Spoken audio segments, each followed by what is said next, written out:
dinosaur names. Try to say them out loud and then say them again. In the beginning there was a clip recycled straight from a movie called Planet of Dinosaurs, and you already know what this movie's going to be like. For the first half an hour or so it's all scientists being kidnapped, secret project called the Kronos Project, which if you hadn't guessed is about time travel. It's reserved for the very rich. Dodgy gangster types want it for themselves. And I don't know whether the movie makers themselves knew everyone would be absolutely bored senseless by this, but they seem to have thrown in a lot of women in the shower and women in bikinis, as though to stop people nodding off. After what seems an eternity of this, some of the characters go back in time, and gosh darn it, they find themselves in the old Wild West. Don't give up a day job just yet. If you know about the redneck ways.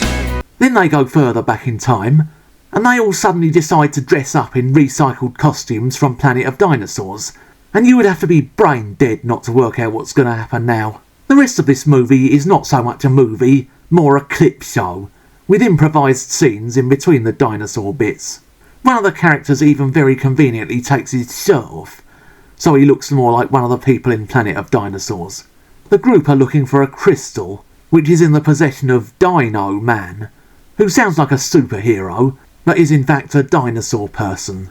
T-Rex Daddy, T-Rex Daddy, T-Rex. And there was an episode of Star Trek, made 30 years before this movie, which managed to do a more convincing lizard man. Although on the plus side, this one doesn't hiss about Earthlings, in an accent that sounds somewhere between Russia and Wolverhampton. The group go after Dino Man, and after they've run out of dinosaur footage to plunder, they find themselves in an underground control room, because they were quite plentiful throughout the Mesozoic. They come across a lizard alien person, who for some reason talks like a game show host.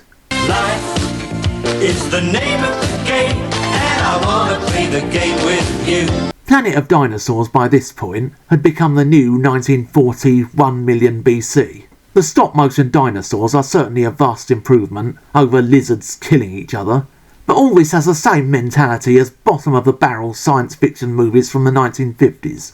Basically, it's the laziest kind of movie making imaginable. Not only that, but nobody can even be bothered to do anything original. There are just weak reworkings of the scenes, and even a lot of the dialogue just seems to have been recycled. And say what you want about the characters in Planet of Dinosaurs, they were much more likeable than this bunch of nondescripts. Quite frankly, if you've already seen Planet of Dinosaurs, you'll just feel cheated with this movie. It's like buying a new video game, and then finding out it's nothing but a badly pirated version of a video game you've already got, which somebody has inserted a new playable character into, repackaged, and tried to pass off as their own. Life can be terribly tame if you don't play the game with two.